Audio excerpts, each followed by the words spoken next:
Today, we're diving into a really big puzzle at the heart of California's school system. You see, the state pours an incredible amount of money into K through 12 education, but for some reason, the student performance just isn't keeping up. So let's get into it and break down exactly what's going on. First, let's just talk about the scale of this investment. The total funding for California's K through 12 education system for the 2025-26 budget is a massive $137 billion. And yeah, that's billion with a B. It's an almost mind-boggling amount of money aimed at educating the state's kids.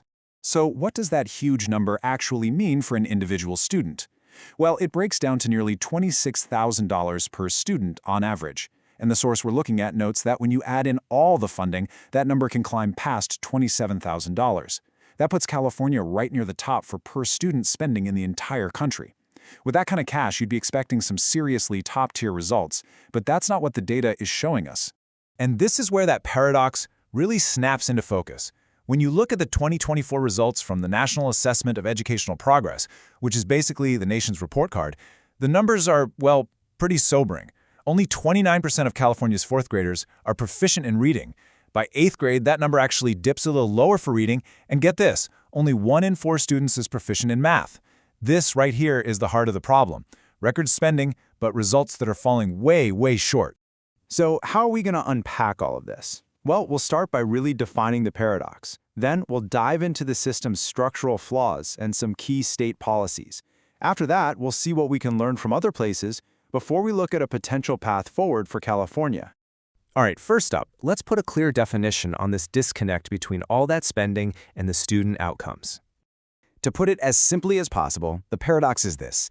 California has record-high K through 12 spending, but it's matched with academic outcomes that are just stubbornly low. It's a pretty straightforward definition for what is a really, really complex problem. Now, to make this a little less abstract, the source article gives us a really specific example up in rural Shasta County. It points out that some tiny elementary schools there, with as few as 18 students, are spending over $25,000, some even as much as $31,000 per student.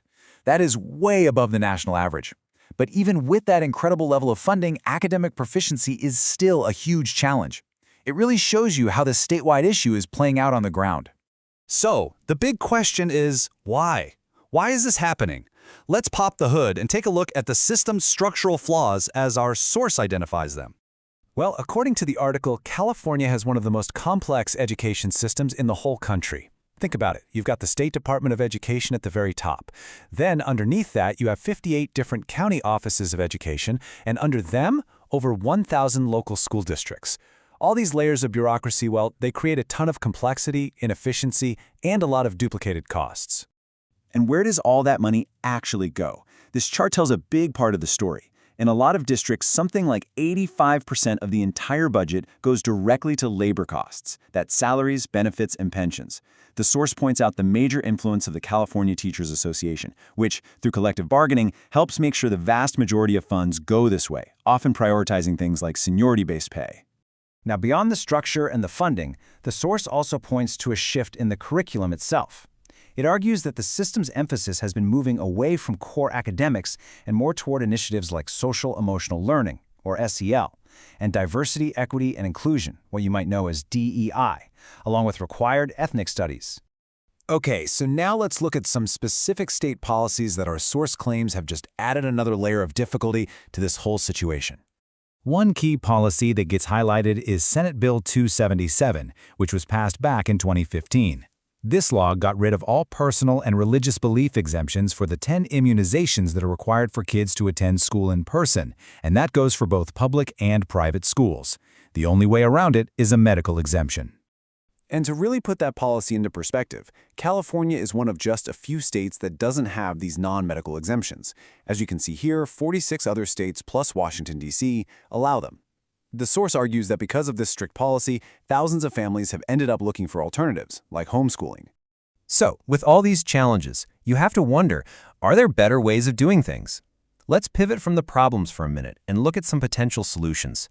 How are other states and even other countries getting better results, often for less money? This comparison table is pretty eye-opening. Take a look at Florida. It spends about half of what California does per student, but it's seen really strong gains in test scores by focusing on school choice. Or let's look internationally at Estonia. They're a top performer that spends less than half of California's average, and they do it by prioritizing a core curriculum and giving teachers more autonomy. So what's the common thread here? What's the secret sauce? According to the source, these successful systems tend to have a few key things in common. Fewer layers of bureaucracy, a strong sense of accountability, really tough standards for core subjects, and strong school choice programs that give parents more power. And all of this brings us to our final section, a proposed path forward. Based on these successful models, is it possible for California to change course? Let's take a look at the specific reforms suggested by the source material. The source actually lays out a 7-point plan for some major structural reform. It includes things like adopting school choice, consolidating some of those tiny school districts, streamlining all that tiered governance, reforming the funding formula, getting back to prioritizing core academics, restoring those non-medical exemptions, and enhancing teacher quality. And the source adds one more specific recommendation, and it's related to that immunization policy we talked about. It proposes that if the mandates stay in place, families who can't participate in the public system because of them should get tax credits to help pay for their other educational choices, like homeschooling or private school. To wrap things up, the source article connects this all back to the current political landscape, stating that there's one candidate for state superintendent, Sanjay Shah, who openly embraces these kinds of big structural changes. And that leaves us with the final big question. We've seen the paradox, we've looked at the potential causes, and we've walked through a pretty detailed roadmap for reform. We know other places have shown that better outcomes are possible, often for less money. So the real question is, will California's leaders and its voters actually choose to implement the kind of deep, structural changes needed to finally solve this education paradox?